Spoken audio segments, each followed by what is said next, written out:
Let's begin. Here we go! Hi, everybody! Start the insanity. You are not worried, are you? Me? No. Well, we're waiting.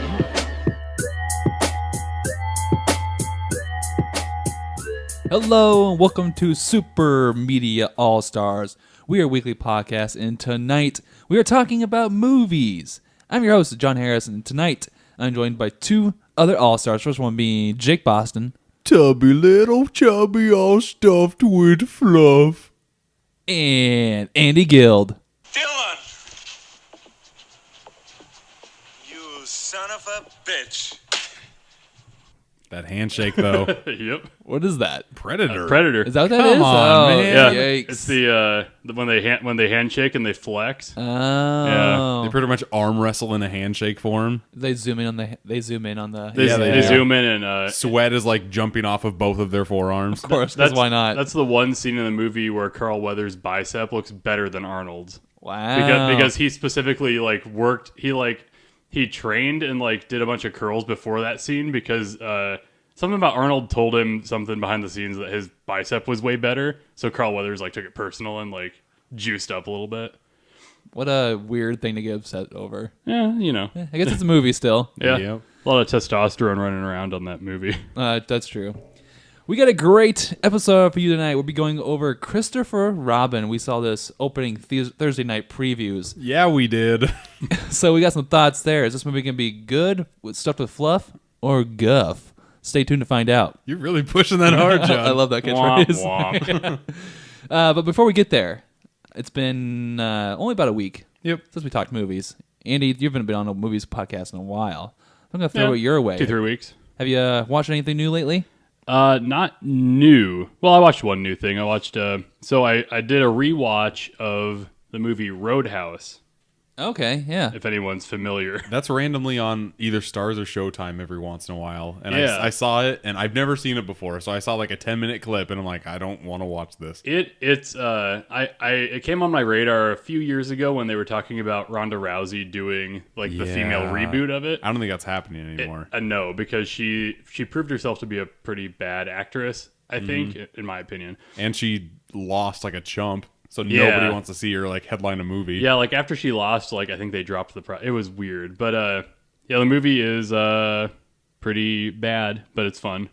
It's one of those. It's Patrick Swayze he's way smaller than these guys he's beating up, so he's of course a kung fu expert or something. And his mullet is on a whole nother level in this movie. It's fucking ridiculous. There's so ton many of mullets. layers. Sam Elliott has a sweet mullet in this movie too. Yeah. I've never seen this movie. You don't need to. No? It's okay. Okay, if you good. skip. Okay. I'd recommend it as if you're looking for something campy and just a crappy, fun, easy watch. The only reason millennials know about this movie is because of Family Guy. Really? Roadhouse. Oh, I don't think I ever saw that.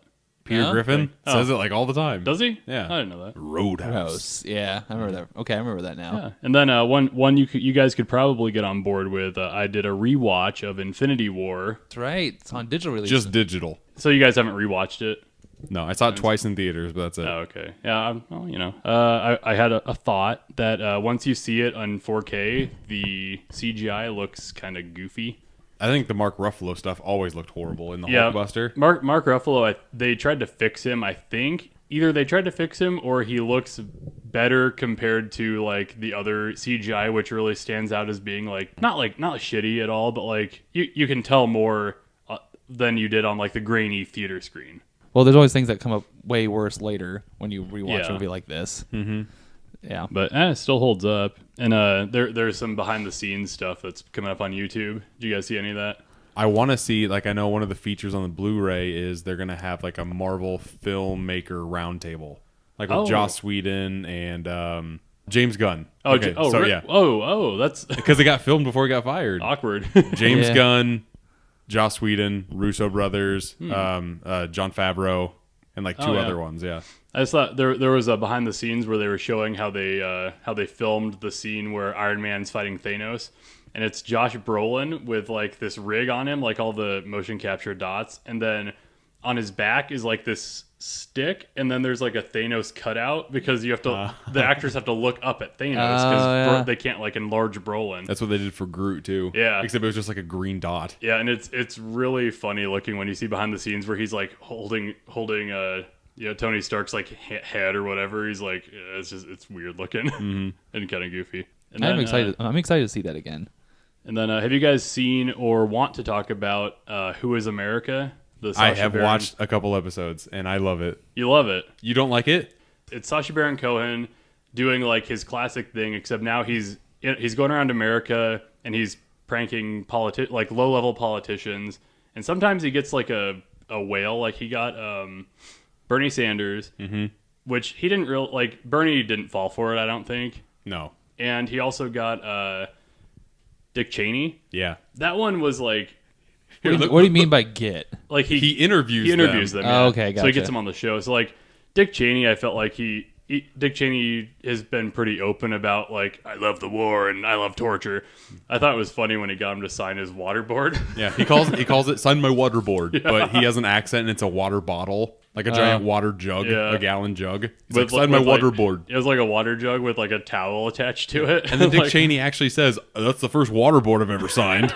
Just like, okay, Dick. Cheney was into it, I think. And then randomly, like in the middle of Dick Cheney answering a question, Sacha Baron Cohen is just like, dick pic. And he takes a selfie. He says, can I have a dick pic? Yeah. It's like, sure. So is he dressed up again, or people know that it's Sacha Baron Cohen? No, so he has 4 characters, but I don't know. I felt like they blew their load with like the gun control one, where like the guys were saying like we should give kids guns and grenades and stuff. And I don't think anything on there has been as funny as that, which was like the first episode. Did you watch the second one? Yes, I watched all of them.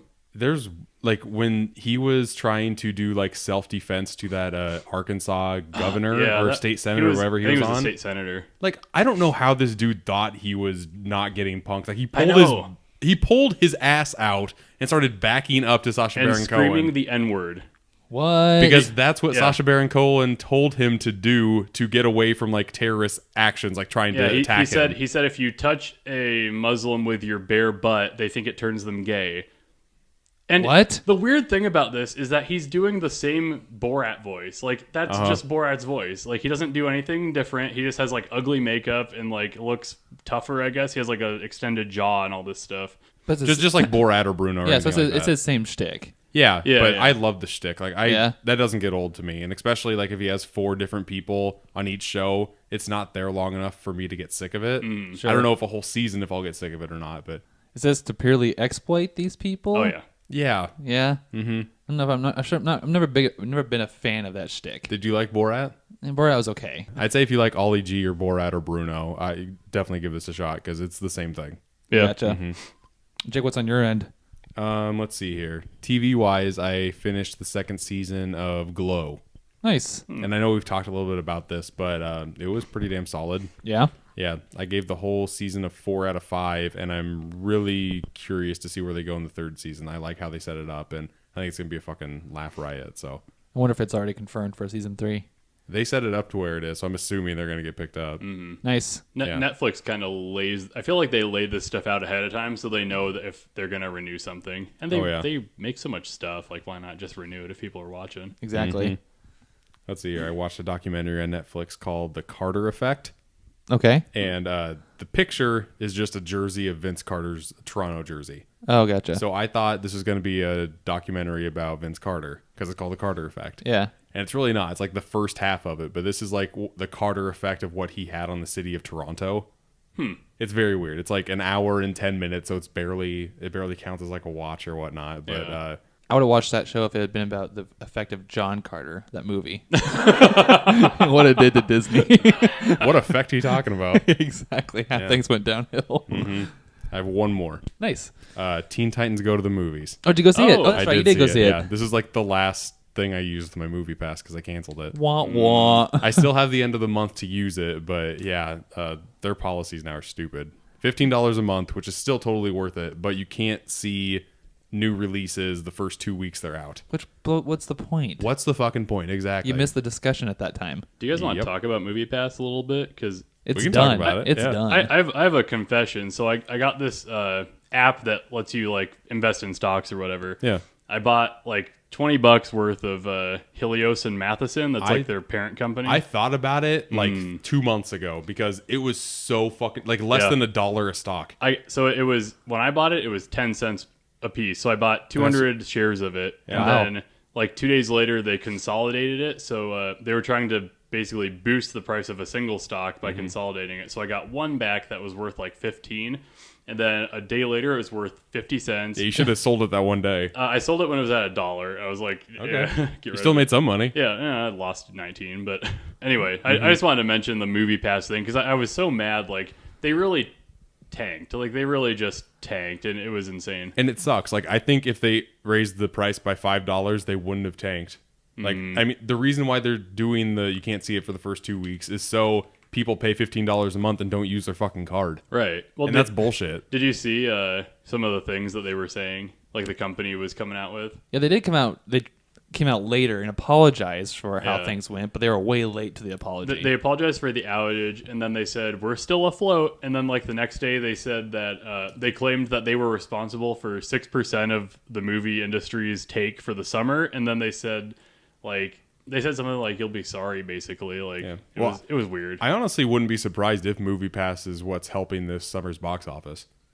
Yeah, they take credit for that. That was part of their like little manifesto. To be fair, there's over 3 million people that have a card, or at least used to. I don't know how many people canceled or whatnot. Yeah. But at the cost of their own company, it sounds like. Like they didn't make any money. Well, their goal was to get up to 5 million subscribers, because if they did that, that's where they were able to break even. That was like their break-even number. But they get there? They're at 3. Oh, okay. Yeah, but they're not going to get any more now. They're literally running out of money. Yeah.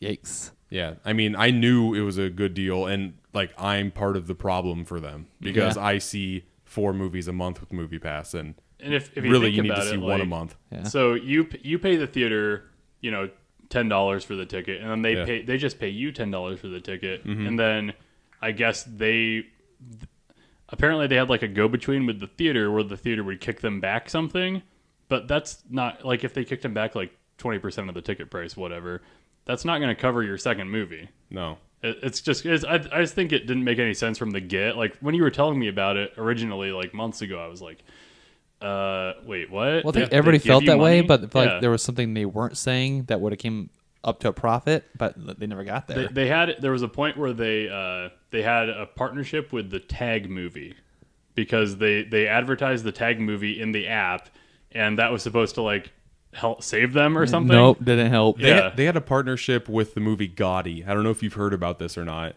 John Travolta played John Gotti, and it got a 0% on Rotten Tomatoes. Wow. But that's from critics. The audience score was like a 70%. Okay. But there's this one guy at Screen Junkies. His name's Dan Merle, and he did some investigating about it. And he saw that a lot of these accounts that reviewed Gotti is the only movie that it reviewed. Oh, gotcha. So they're thinking that MoviePass, because they actually helped make the movie. Sure. So they're thinking that they paid people to review just that one movie, and that's it. Yeah. And then they made I another can see movie it. called like American Animals. So some accounts only had 2 reviews, and it was American Animals and Gotti. Wow. They also said at one point they were going to monetize people's GPS movements around the theater. Yeah. And that freaked people out, and their What's the stock point of tanked that? At that point, to sell like you can take this data and like sell it for like people's just traffic patterns. Mm-hmm.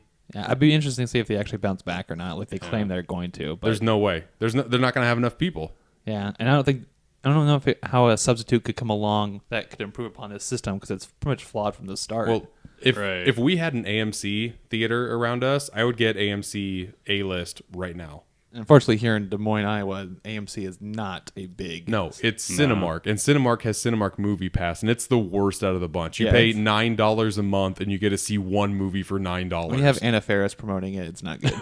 Yeah, the Mexican guy from Overboard. Yeah. that was like a 3-minute commercial before we had to see movies. that That was really bad. That was like waterboarding torture. Yeah, it was bad. That was the worst. Going back to your original point, though. Teen Titans Go to the Movies. Yeah. How was that? Pretty good. Yeah? That's it. All right. Yeah, no, I gave it a 3.5. I'm a big fan. I never used to be a fan of Teen Titans Go, but my daughter watches it, or I kind of made her watch it because I'm like, oh, this looks kind of funny. And this movie is exactly like the TV show, except they go. It's just like a 90-minute episode, pretty much. I would say it's just as good as Lego Batman. I think that's what I gave Lego Batman. Wow. All right. And the ending, to anybody who's a fan of the original Teen Titans, Yeah. I know Brent is. Yeah. They do a weird fucking like maybe semi-sequel to where both of them will be intertwined. What? Oh, No geez. way. The same voice cast of Teen Titans is the same voice of Teen Titans Go. Is it really? Yeah. Huh. And I I didn't forgot know to tell Brent that last week, but yeah, the main reason why that show got canceled is because it didn't get a lot of viewers. So they just made it like kid zany, and now it's super popular. But the same creators of that show created Go, and all the voice actors from that show were Just on over Go. there. I don't got too much report on my end. I think the most I've gotten far into season 3 of Rick and Morty is episode 2. And then Danielle really wanted to check out A Handmaid's Tale. So I'm like halfway through season 1. I've wanted to watch that because it's gotten like a lot of like critical response for it, but it just seems so fucking like depressing. Yeah. So we talked about this because it's not something I really enjoy watching, but the discussion we had was it has an important message to tell. It's like she calls it a cautionary tale, which I would agree. I literally just find myself like, man, this is kind of disturbing to watch. The first 2 episodes are just like, I'm not trying to make a big thing of this, but as a man, it made me feel bad. Oh, you apologize for your gender? They're man shaming you. Yeah, I mean, it's not, but it is, and it's not. Yeah, I've heard that too. Like women like it a lot more than guys. Well, it totally makes sense. Yeah. I've heard season 2 is even worse. Oh, on really? that. Yeah. Oh, no. Mm-hmm. So get ready for that ride, bud. It's getting better. I will admit that. It's got my, like, it does a classic Hulu or Netflix thing where it drops these intro story points and you want to see how they're fleshed out. But in order to get that fleshed out, you got to go through some dark shit. Right. And that's what that series is. What do you guys watch more of? Netflix, Hulu, or Amazon? Sorry, I just thought of this. Probably for me, I think Netflix. I don't really get on Hulu or I have all of them, but I watch Netflix the most. Yeah. For me, it's Hulu lately. Okay, just because of all the TV. Well, everything I used to watch on Netflix that was my nighttime shows is now on Hulu. Mm-hmm. So, I've been watching a lot of Amazon lately. have you? Yeah. What? Yeah, the majority of stuff I can download on my phone, so I can just kind of watch it when I have a downtime at work. That is nice. And I don't know, they have a lot of just like really solid movies. That's where I got all the Bill and Ted's. I don't know. There's a lot of old seasons of Survivor that I've been watching. Of course. The thing I hate about Amazon is how it's organized on the app or whatever. It's hard to navigate. I don't like Hulu because they have like such big logos. Like it's like one show per page, and you got to click page to page. That one's annoying. It's obnoxious. Netflix I don't really like either now. How they have it all set up. You have to like scroll through the. Netflix, it's hard to find new stuff other than Netflix originals. Yeah, and that drives me nuts. That's becoming a problem too now. They have so many originals that it's like all over the place, and you can't really see the old stuff. Yeah. If you guys had to cancel everything, all subscriptions but one, which one do you keep?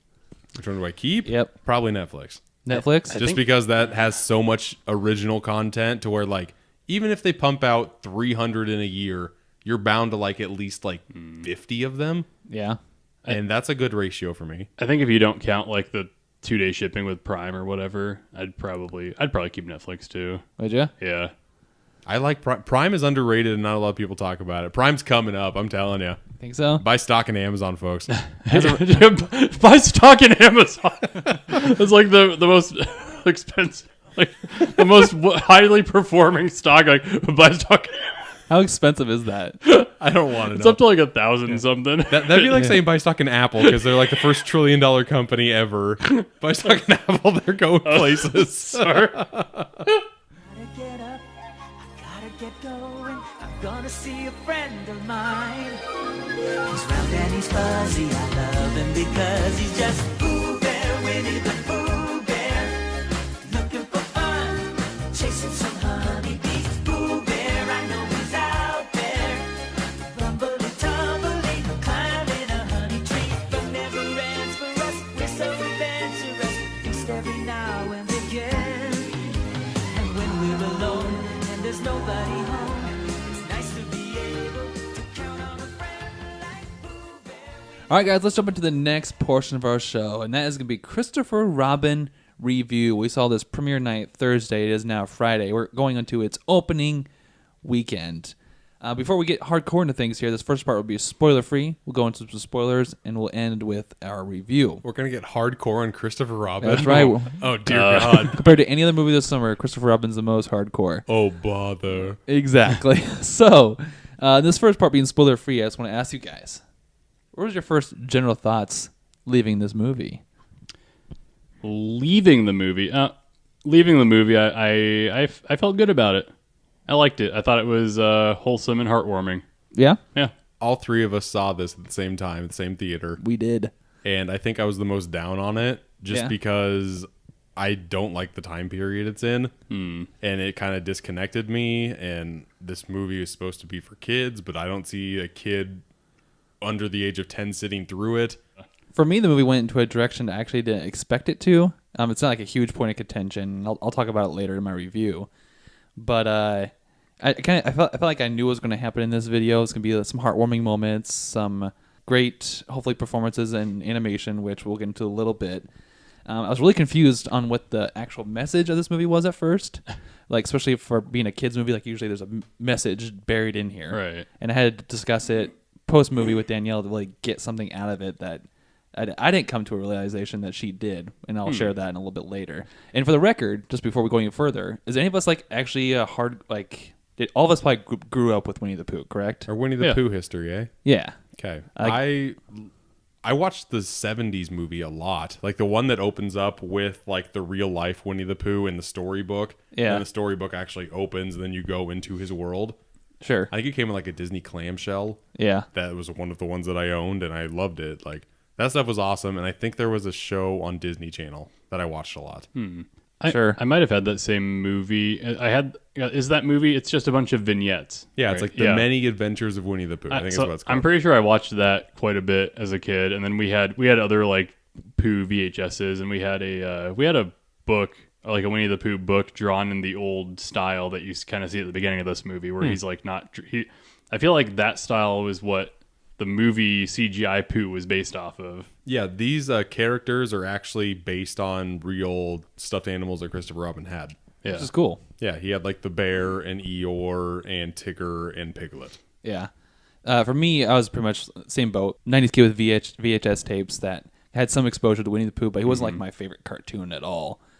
Other than that, like I think I remember his plot points in Kingdom Hearts, and that's about it. Oh, sure. Oh, Yeah. Jesus. Those were just mini games. Honestly, that's probably my last interaction with Winnie the Pooh was in Kingdom Hearts. Yeah, he's not like a huge Disney franchise to push, but yeah, he's there. I will say I have another fun fact. Yeah?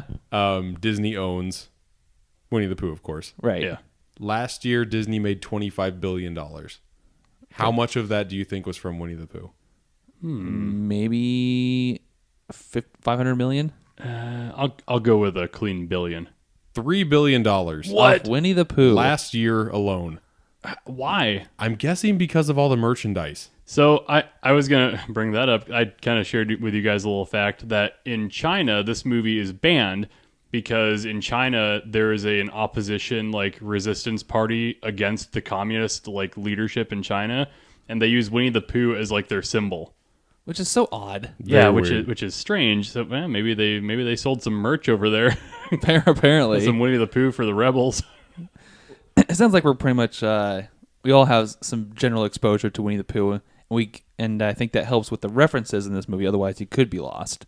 But I want to talk about real quick the animation that went into these stuffed animals. I thought it was one of the best parts about this movie. What did you guys think?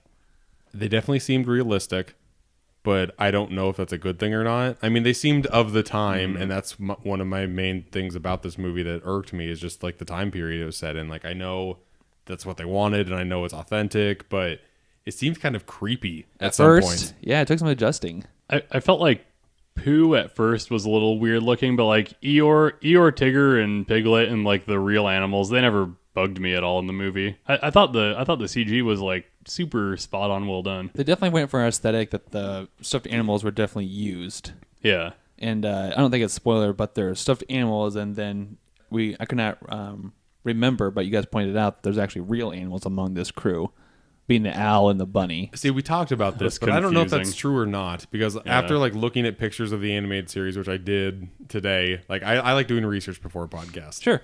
And they all don't look like stuffed animals.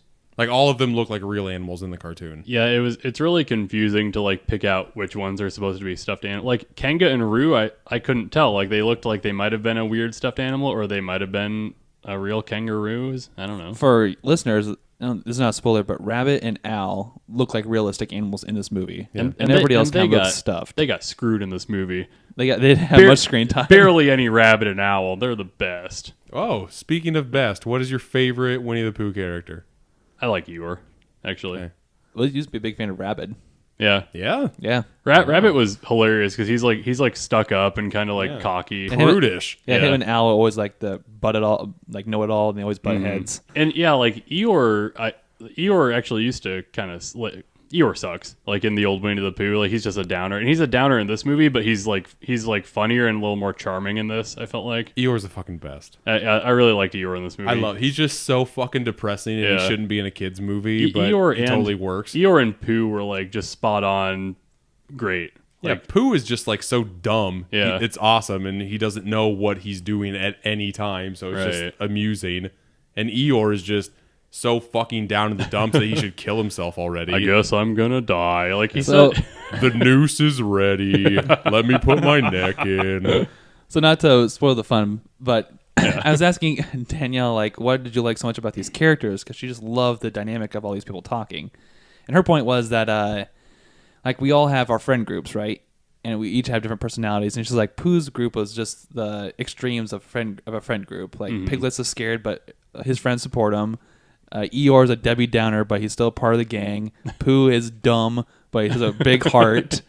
And like you have your smart ass friends who like Rabbit and Owl. So Tigger is so energetic that he gets in trouble all the time. Exactly. So her portrayal was like the author did a good job of making a diverse group of kids / these characters. Yeah, sure. And I would never paid attention to that. They all just had their personalities to me. Yeah, I felt like they were really true to the old Winnie the Pooh, like the old movie and everything. I felt like the characters were just embodied well, even if they only had like one or two lines. You could really get a feel for them. Like you saw like Rabbit and Owl like just arguing just off in the background. Yeah, like there's some nice little touches there. So let's do a cast rundown real quick. Ewan McGregor as Christopher Robin. How'd you guys like his performance in this movie? He was so good.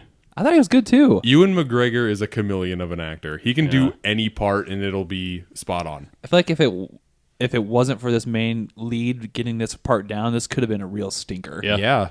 Because Ewan McGregor, for acting, we talked about this earlier, but acting with a green screen or working with props, he's not working with real stuffed animals. No, and he nails it. He even did well in like, I mean, you know, the prequels, despite how bad they are, the Star Wars prequels, he was pretty good in those. Like when he had to like stand, you'd see behind the scenes where he's like on a blue screen looking at nothing, like referencing set photos of what it's going to look like. He still kills it. He'll make any movie better just because he's so charming and he goes 100% into any role he is. And so. Right. This movie had the potential to waste him because I don't think it's spoiler, but the first half of this movie is kind of a Debbie Downer for his story.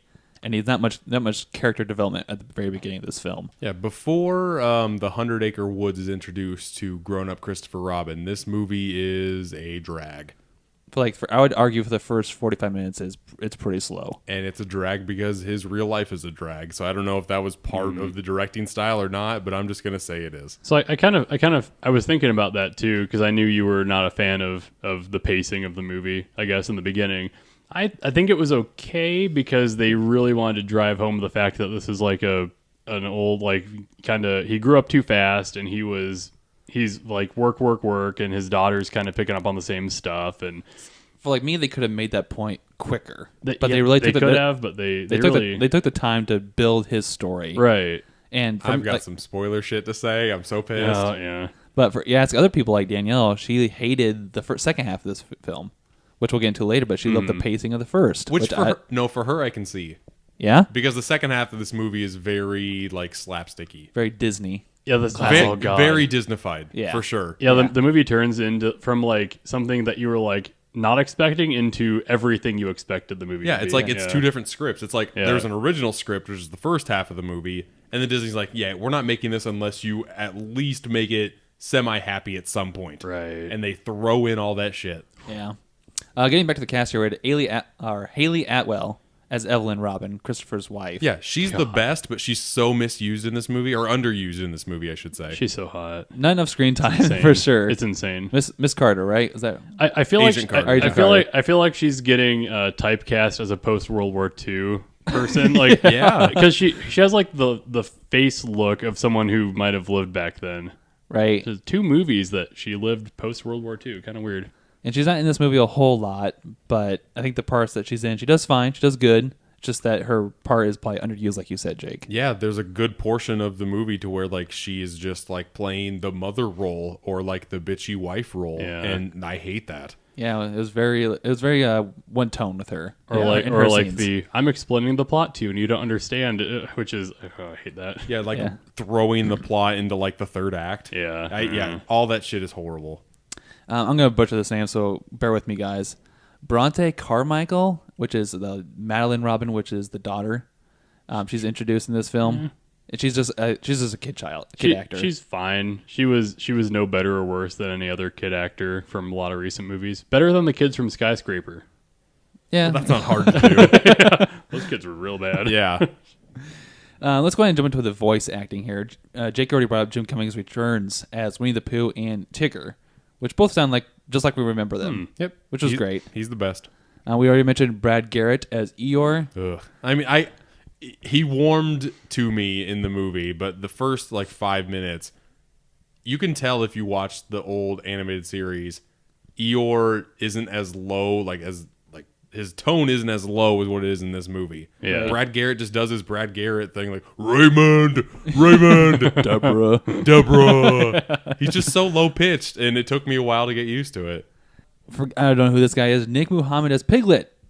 Sucked. Yeah, he actually didn't talk a whole lot in No. this film. Yeah, you don't need Piglet in any movie ever. Piglet's usually like the second most important Pooh character. I think they kind of realized that he sucked and they replaced him with Eeyore. Piglet needs to be so scared that he gets lost in the woods and never comes back. Yeah. Just gets eaten by an animal. And I think this guy was a Doctor Who, but Peter Capaldi as Rabbit. I think he was one of the Who's. Was he? Yeah. Okay. He didn't have much screen. He didn't talk much either. Yeah. I thought the voice he did sounded legit. Yeah. Yeah. But like compared to some other characters here, not much screen time. Because we also had Sophia Kondo as Kanga, which is the adult kangaroo. Also didn't talk much. Kanga and Roo were the biggest disappointments because they literally did nothing.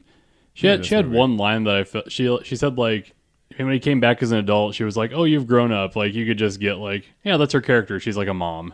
It's Exactly. fine. It works. It's great. Whatever. She might have had 4 lines in this movie. Maybe. Maybe. I only remember the one. Along with Sarah Sheen as Rue. So like those two were just vastly underused as well, which is okay, I guess, for the plot. And then I already mentioned Toby Jones as the owl. There was I don't know what to call it, a bad guy in this film, which we didn't like to see in trailers. Yeah, But we'll get into him a little bit later. Yeah. he was pretty bad.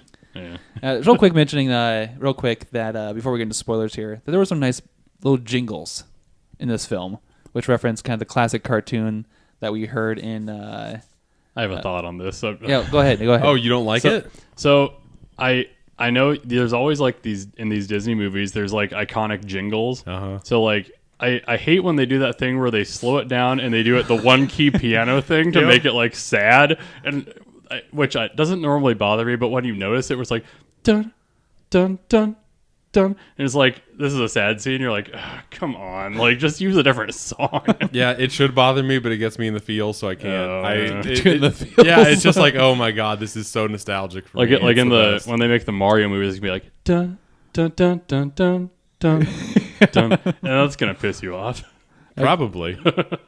No, All right. it's going to be from Illumination Studio, so they're not going to do that shit. Yeah, right. No emotions for them. You're not going to feel sad during that movie. Sad for Mario. No. All right, that being said, let's go ahead and jump into the spoiler section. Winnie the Pooh. Winnie the Pooh. Stuffed Winnie with the Pooh. Fluff, he's stuffed Winnie with the Fluff, Pooh. he's stuffed Winnie with the Fluff, Pooh. he's stuffed Winnie Willy the silly Pooh. little He's bear. Winnie the with Fluff, Pooh. he's Willy nilly silly old bear. Hey, not bad. Way better than Mission Impossible, Yeah, John. we should start a quartet. We need a fourth. But I hated that. What's an acapella name that we can throw Winnie the Pooh into? I have no idea. You're really putting us on the spot. Yeah, sorry. More so than singing. More on the spot. Okay, so let's go ahead and jump into what actually kind of transcends here. In this. We should be a falsetto kaiba. Good name. Give us another Yu-Gi-Oh movie. We'll do. God damn it. We'll go into that. Okay, I just want to flat out ask you guys. The second to third act of this movie went into a direction I didn't expect it to go. Where did it go, John? Okay, so Winnie the Pooh is supposed to be, to me, an imagination of Christopher Robin's. Right. This movie takes it to the next level and makes them real. Into the real world. So even the beginning of the movie, I felt like it was his imagination because they showed all the drawings and they showed like the book Winnie the Pooh he was reading or something. And I really did think it was his imagination. But then, yeah, they and you knew from the trailer that they were going to be in the real world at a certain point. I didn't watch the trailer that many times. Okay. I watched it a bunch of times because, I'm really into it now. But it was strange. It was strange that they became real and that they exposed themselves to... Yeah, you know what? Fuck it. And they exposed themselves to, like, people around London and, like, his wife and kid. And it was like... I don't want to have that picture in my mind. Well, he's not wearing pants.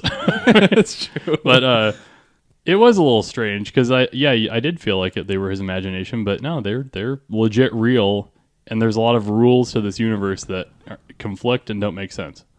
Yeah, and they can get away with it because it's Disney, but does it? The problem we're running into is it didn't really bother me during the movie. Like it's just a plot point, and they put their own modern twist on a Winnie Pooh story and Christopher Robin. That's fine. But thinking about it afterwards, it kind of gets to you. It's so fucking weird. Right. Yeah. And I kind of read up on a little bit of I think what the original author was A.A. Miles. And like right from the start, Winnie the Pooh is always supposed to be an imaginative character. So as for moviegoers like you guys, I want to ask you, is it too much of a betrayal to the source material, or because Disney's going to do what Disney does, this is just their own take? I think that's the thing. Like any type of lore, you shouldn't be mad if people change it. Yeah. In my opinion, like Romeo and Juliet's been done a million times. But as essential as Pooh is to be Christopher Robin's imagination, like that's the key concept with him. Just changing that really gonna offend people? I think it was fine just because they were so true to the characters that were in the old thing. So like Pooh was Pooh. Like he was this innocent bear who didn't understand anything. Yeah. Like one thing that's super depressing, if they are real, Christopher Robin left when he was like 7. Oh my god! And didn't come back until he was like 40, over 40. That's what I was gonna say earlier. Like it was so depressing when they kept showing 100 Acre Wood and they showed Pooh like waiting at the hole in the tree. Like, it's like all of these stuffed animals are in purgatory now. Yeah, it was fucking waiting weird for their Lord and Savior to come back. It's so fucking fucked up. But the movie leads you on in a scene where Christopher Robin spills honey on a piece of paper.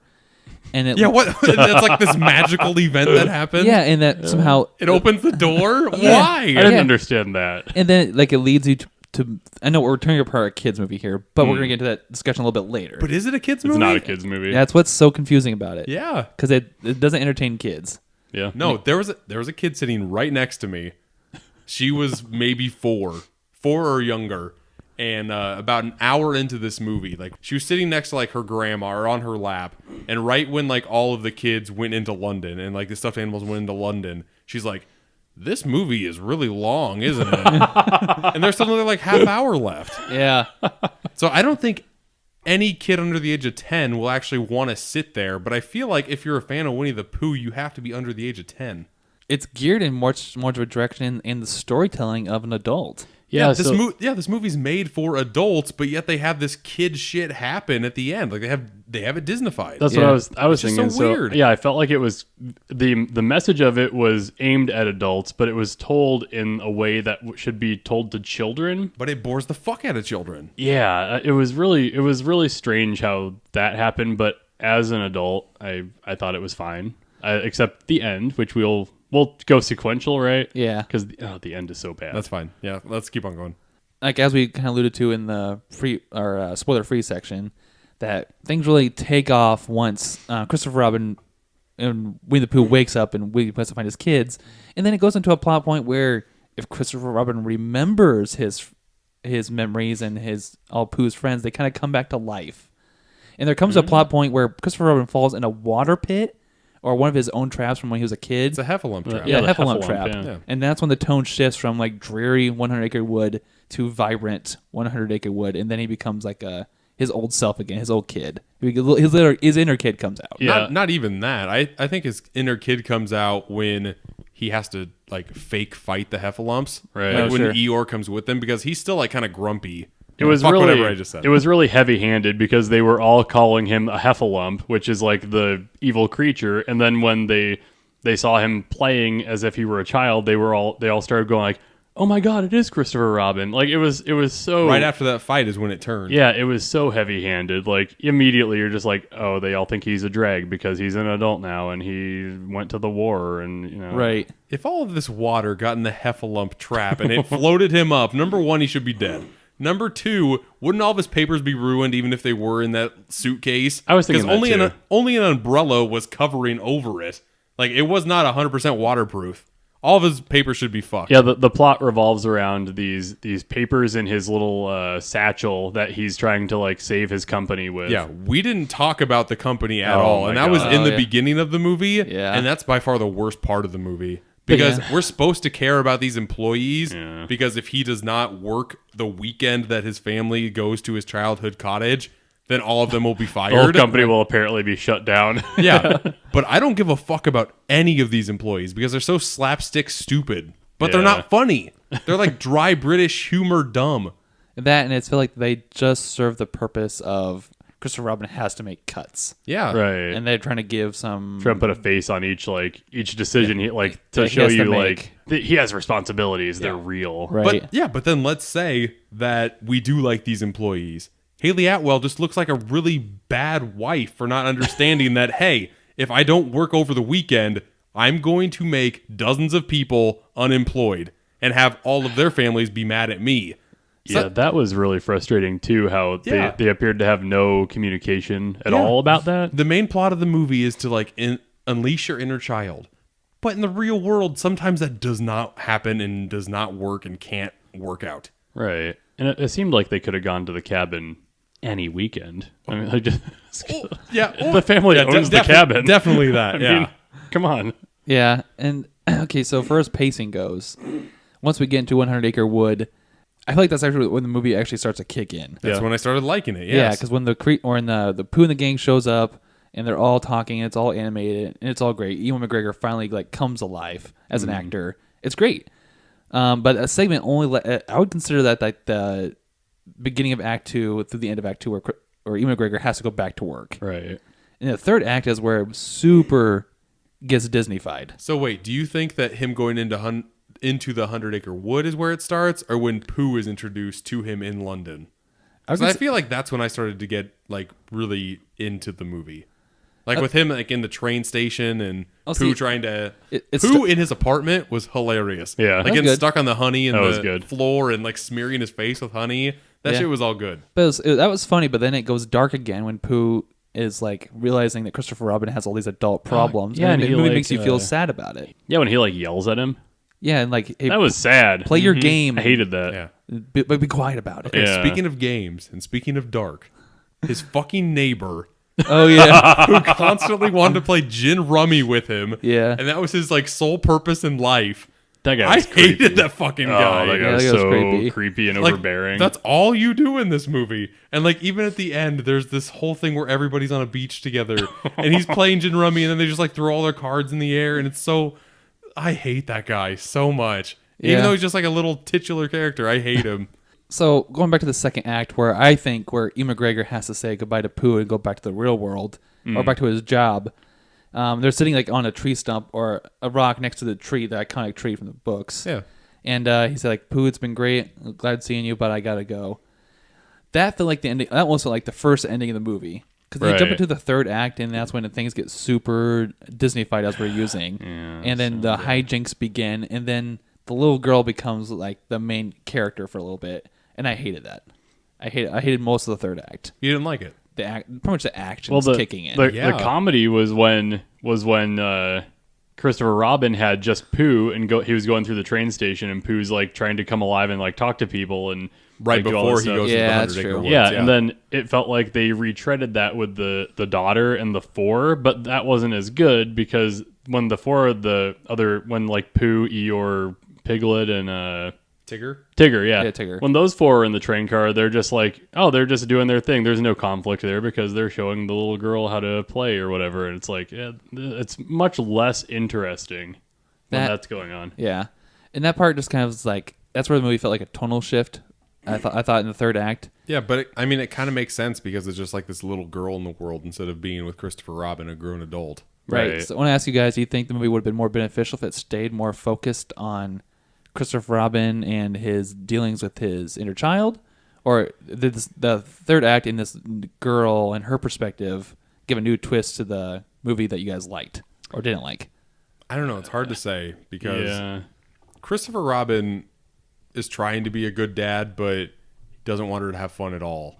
I feel like this movie could have been an hour long, and where the movie ends up where all of them go into the 100 Acre Woods. Right. Like, Christopher Robin's a real dick for going to the cottage and trying not to see his wife and child and just trying to get Pooh into the 100 Acre Woods.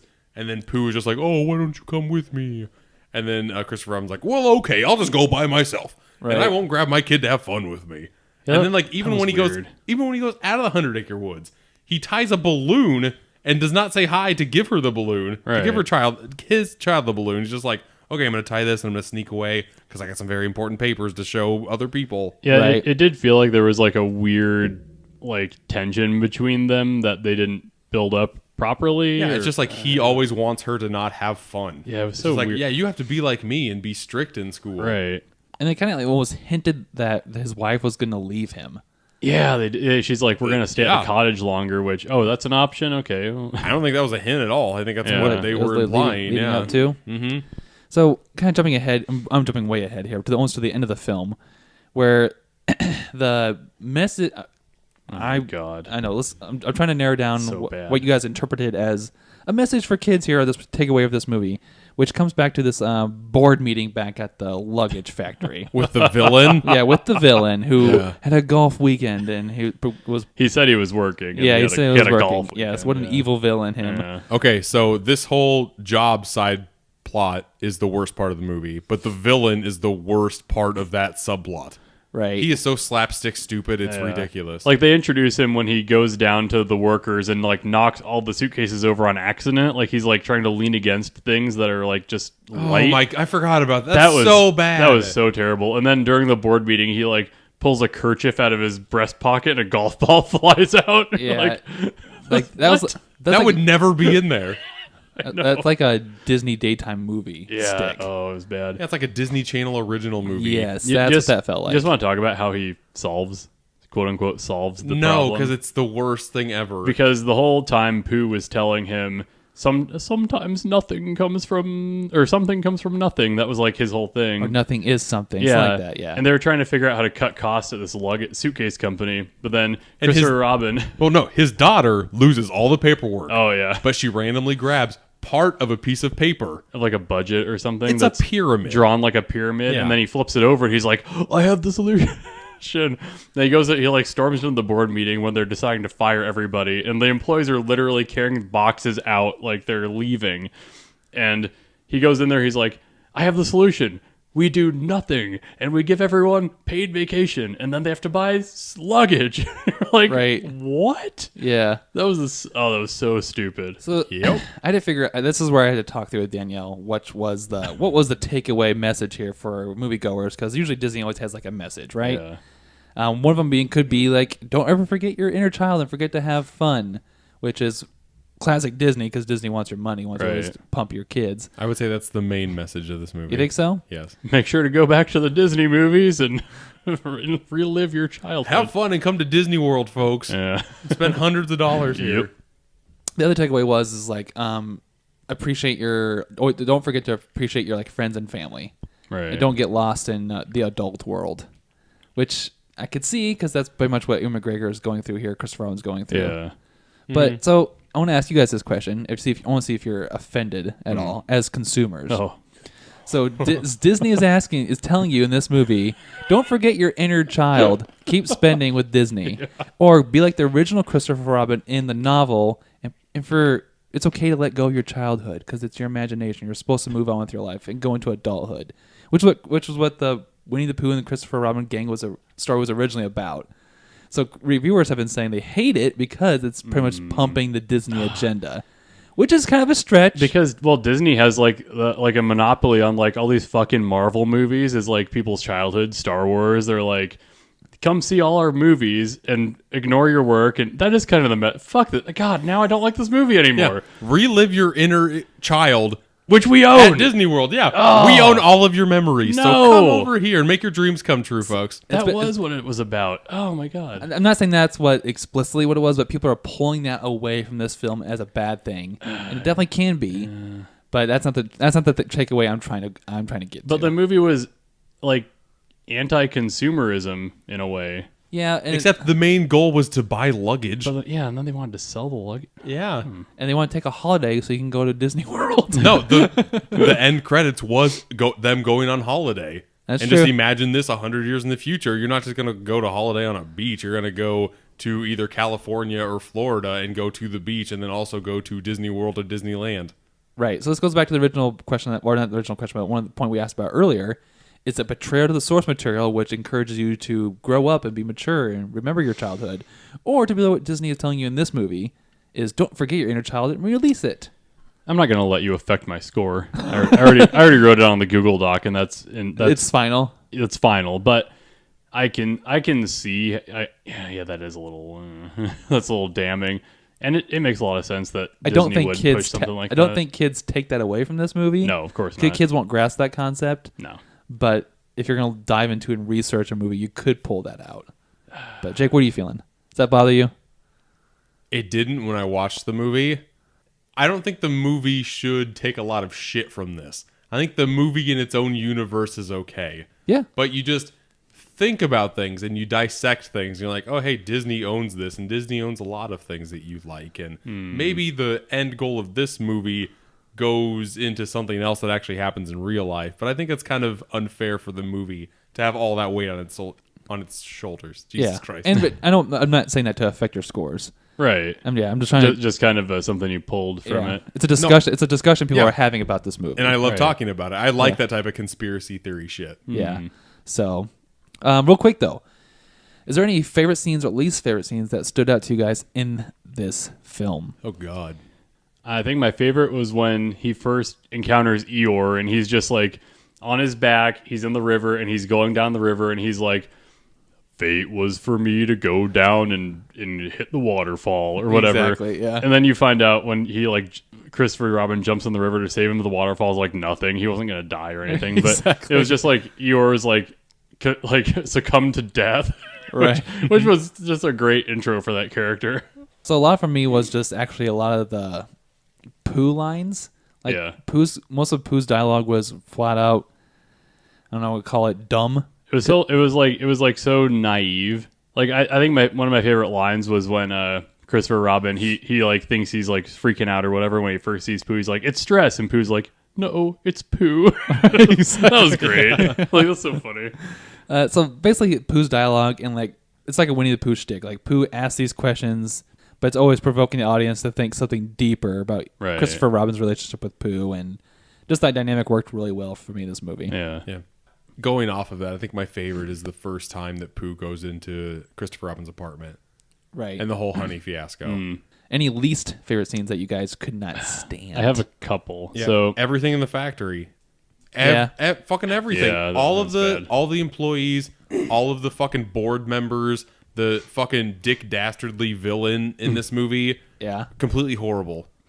I had one scene that bothered me just because it felt tropey and lame. So when Haley Atwell goes to her daughter and she's like, "You should go outside and play," and the daughter's like, "What is this play you speak of?" Like basically like how does one play? It's like that's such a like lame. I hated that. But the scene that really bothered me was so when there's the car crash when the taxi driver notices the stuffed animals are alive in the back, and then A few seconds later, a cop and like some random Like a witness, newspaper man. yeah, like they run up to him and they're talking like, "What's going on?" The little girl walks away with the stuffed animals in her hands. I didn't feel like the cop or the other guy saw Pooh make a movement or anything, and then they started like looking at each other funny and weird and saying like, "I didn't see anything. Did you see anything?" And I was very confused. I was like, "Wait, I don't think they saw Pooh say something, did they?" Well, at first, all three of them thought the taxi guy was really just fucked up in the head. Yeah, because he was saying like Yeah. the animals are alive or whatever. Yeah. Right. But then magically, the guy who he wrecked in the newspaper salesman, his whole like office, he's the one who sees Piglet move. Does he? Piglet or Tigger, one of the two. It's supposed to be like a comedic moment. Yeah, and he's like, I think I just saw that stuffed animal move. Or no, he sees his eyes wide open. And the Oh. taxi guy's like, you just saw what I saw. You saw stuffed animal move, didn't you? See, Yeah. that didn't. It was like cut in a weird way, or the focus on the scene wasn't on Piglet or whoever widened their eyes, and it didn't make any sense. It was just confusing and weird. Even that there was a guy in our theater who was like reacting very loudly to a lot Yeah. lot of things, and That was the best and the worst. I heard that guy go, okay, like after that scene. Let's jump into the next portion of our show, and that's going to be our review section of the show. And before we dive into our own personal reviews, we're going to talk about some opening night numbers. This is important to me because in our boss, right? Correct, yes. I'm Box the- office summer showdown. Yeah, I'm the only person to put Christopher Robin on my official top 10. I have it at like number 7, and That's I think way too high. Anthony has it as like an alternate. I That's think true. we're the only two people who even considered Christopher And Robin. the main reason why we are reviewing this movie and the main reason why you are on here is because you are the sole lover of Christopher Robin. You believed in it so much. I did, and I still do. These Thursday night numbers don't mean much to me because I feel like it needs to get the Saturday, Sunday matinee numbers. This Okay. is where it gets tricky, It's still important. because Christopher Robin is against weird competition a week after Mission Impossible. Yeah, there's two weird movies. Yeah, so it opened to 1.5 million on its premiere night. How's that compare to Infinity War? Infinity War made like 17 on Thursday. So it should do 1/17. So It'll be fine. 170 million. It's competing against A Spy Who Dumped Me, which pulled in 950,000 on premiere night, and the teen drama The Darkest Minds, which pulled in 500,000. What the fuck is that? Yeah, it's another teen Post-apocalyptic. Yep, that's what I was trying to get at. Which, if trends continue, this movie, Winnie the Pooh, is predicted to get around just over 30 million, which would put it in top competition with Mission Impossible, which is around the exact same predictions. Mission Impossible made 60 million. Yeah, they're expecting a 50% drop off. Oh, for second second week. weekend. Yeah, for second Okay, week. gotcha. Yeah, You know what? You guys will see. I would say I still have faith. if Christopher Robin made $30 million, there's a good chance that it might crack number 10. Yeah. It'd Yeah. be really close to getting that $100 million mark, and that's where the number 10 usually lands. we don't have much left for the summer. Right. There's only a month left. Yeah, the Meg, and that's pretty much it. That's it. Yeah. Yeah, so you stand a chance. And so that being said, let's jump into what the reviewers are saying about Christopher Robin. Metacritic is coming on at 58, with the users liking it much higher at 7.9. This is kind of all in retrospect because the reviewers are not flooding in to see this movie quite yet. Well, Right. number one, Disney movies usually have a critic screening 2 weeks before they come out. True. This movie had a critic screening 2 days before it came out, Right. which is not a good sign. Yeah. And I have read reviews. I've probably watched like 8 reviews from people that I like on YouTube and other websites, and half of them loved it, half of them hated it. Rotten Tomatoes is kind of very similar. It's coming at 65% with critics, but users are right now at a 93%. Holy fuck. Wow. Yeah, it's that's a huge very high. It's jump, and that's actually the users are. There's a lot of reviews in for users. I see that shifting too much. Did MoviePass pay a bunch of people to go see Winnie the Pooh? No, Good you thing. can't even see it the first week. Oh yeah, you tried to do it. You can see the spy who dumped me, but you can't see Christopher fucking Robin. Yeah. So now that we're jumping into our 5-star review, who would like to kick it off with their own? I will. Fuck it. Everything in the 100 Acre Woods I liked. Everything in London with just grown up Christopher Robin I hated. And there's a part in the last third that I was indifferent about. But I think I liked the stuff in 100 Acre Woods more than I disliked the stuff in London. I think I'm going to give it a 3 out of 5. In a perfect world, I'd give it 3.25 out of 5 because I think it's in between a 3 and a 3.5. But I'm going to go a little lower and just go 3 out of 5. Nice. I kind of felt the same way, but I went to the high mark. So I thought it was weird and very, very charming and wholesome and very dry. And I kind of, I've watched some like British stuff. It was very British and like the dry humor. I gave it a 3.5. Nice. I liked it. I thought it held on to a lot of the charm of the original cartoon, which I enjoyed. It's a charming thing. Yeah. I totally agree. I thought this movie had lots of good cutesy feel-good moments and also very cutesy laughs, or it just like the dialogue itself kind of carried the humor. I'm gonna agree with you guys. The pacing was really weird.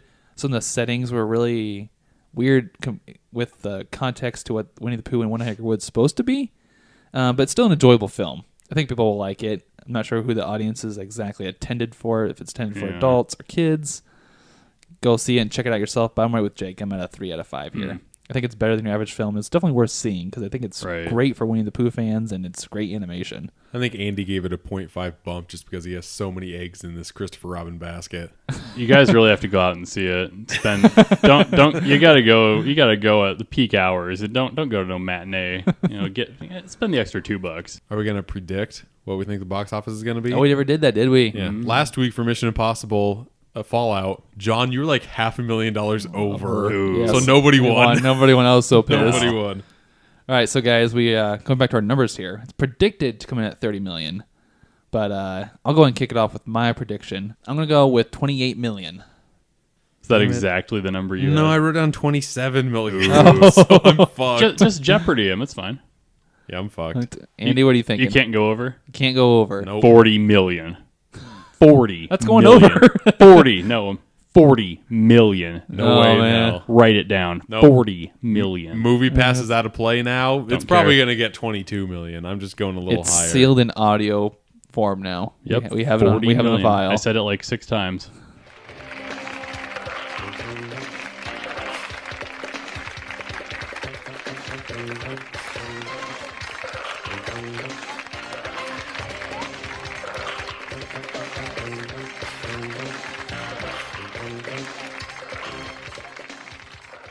All right, guys, let's jump into the last portion of our show, and that is going to be Brent is out on vacation this week, so I'm taking over for trivia. But Brent was very nice. He is visiting places all Disney themed, and he was lucky. He was very nice to send us postcards. Oh, great. So- Way to go, Brent. This segment is called Postcards from Brent. Oh, Jesus.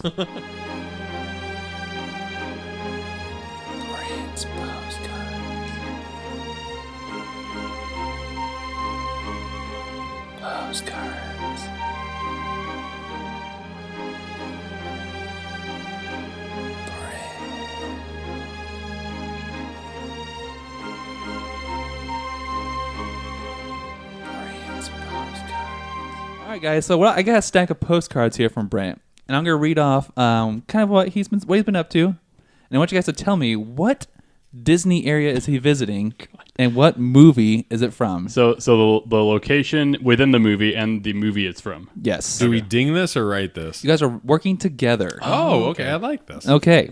So let me pull out my first postcard from Brent here.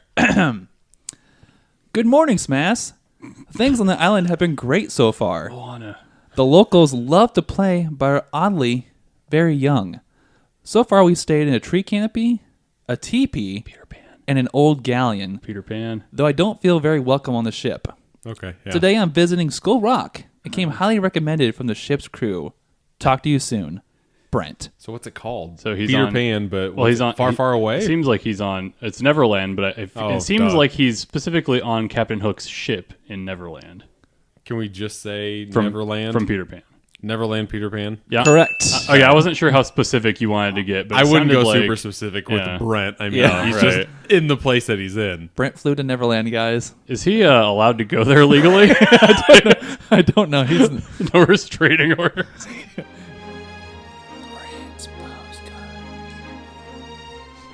All right, guys, let's get to our next postcard. Brent says, Dearest SMAS friends, I have made a grave mistake. I didn't realize everything here would be so expensive. The taxes are outrageous.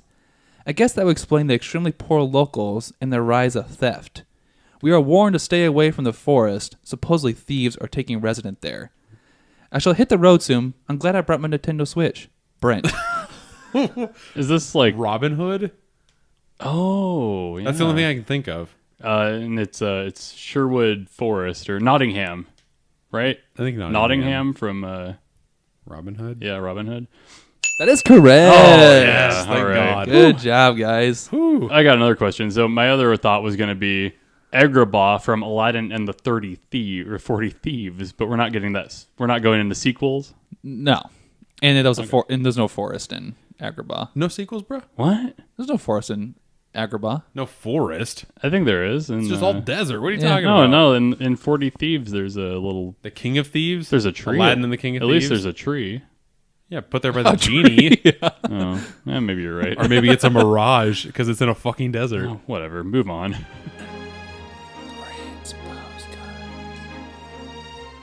All right, our next postcard from Brent.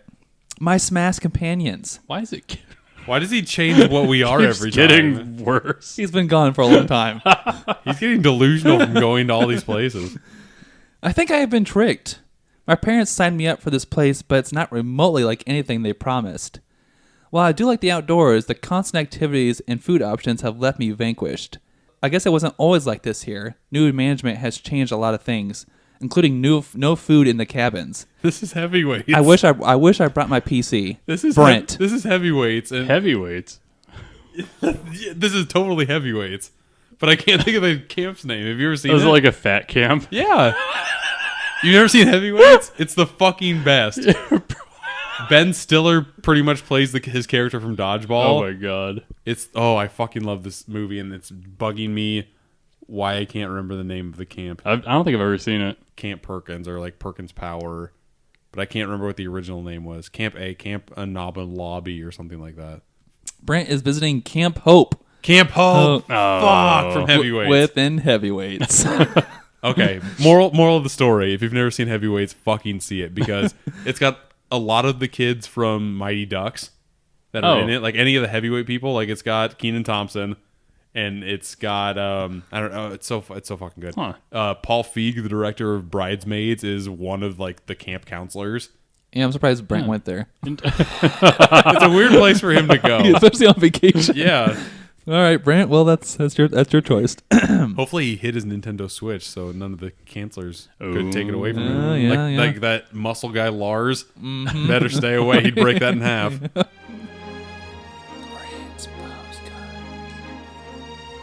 All right, our next postcard from Brent. He goes, "Hello, guys. I believe I am lost. There is nothing but a trailer here.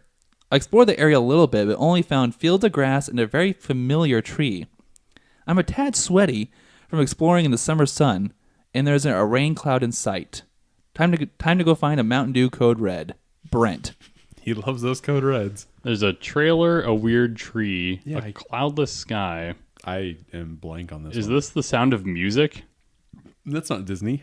Oh, Disney. I'm just trying to think of a trailer. A trailer in a Disney. I don't know. You guys ready for the real answer? Go with a Goofy movie. Where are you, Brent? Brent is visiting Ant Hill from A Bug's Life. Brent. I know. You're making Just- some bad life choices. Not impressed. How did he shrink down? Yeah, what the? He probably killed a lot of what, flints? Hey, what's this fucking trailer doing here? That way he only needs like one can of Code Red to last him a year. Exactly. He just drinks like a droplet in his hand.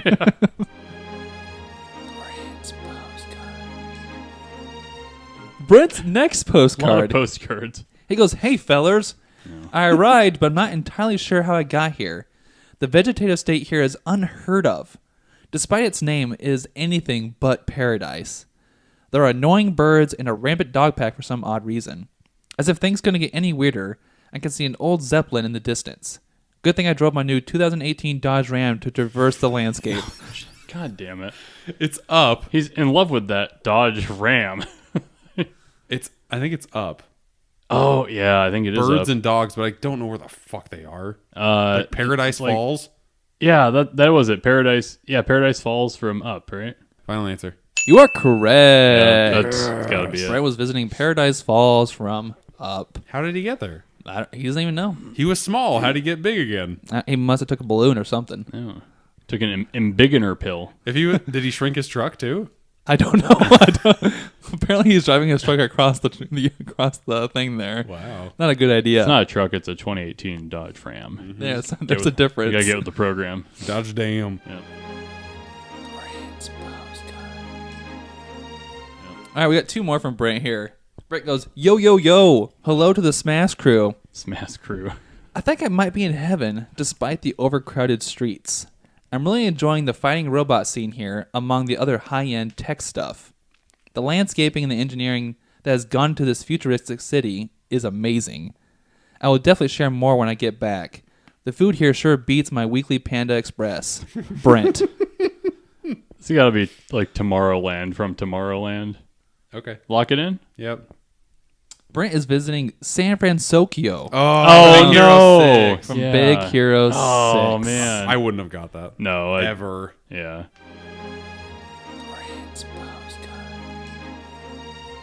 All right, guys, we're down to Brent's last postcard. So hopefully he's still having a good vacation. Hello, fellow Smashers. I arrived just in time for the tournament. The knights and squires are filling up the local inns and taverns. I'm trying to explore the area, but the town seems to be on edge. I suppose due to the absence of a proper ruler. I don't believe I will stay long, for things are very dark and dire indeed. I miss bebops. Brent. He's in Camelot. For what movie? From The Sword and the Stone. Okay. Is that that's what it's called, right? I think he's in Camelot from The Sword and the Stone. Go for it, bud. Sword and Stone. Yeah, he's in Camelot.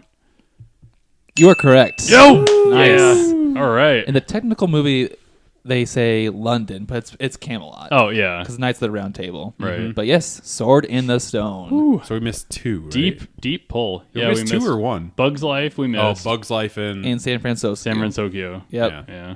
So 5 out of 7 on Brent's travels. Good job, guys. Yeah. When's he coming back? Because it sounds dangerous. Like he could be killed in any one of these places. I would be very tired if I was Brent. Yeah. But apparently he misses a lot of his stuff from home, including his Bebops, Panda Express, Mountain Dew Code Red. All the luxuries. Yeah, but he did bring his Switch with him, so that's a good start. Yeah. That has been Postcards from Brent.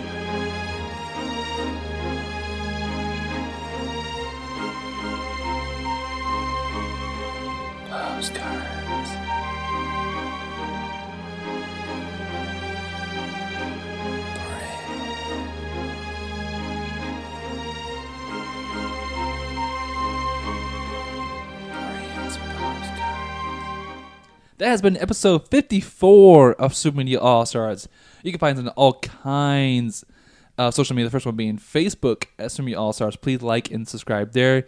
You can find us on Twitter at SMASPod. You can find us on Instagram at Super Media All Stars. You can find me on Instagram at Steelbook Obsessed. And this next upcoming week, I'm going to start doing steelbooks again. I've got a few, so that Nice. should be fun. Next movie that we're going to see next week is The Meg.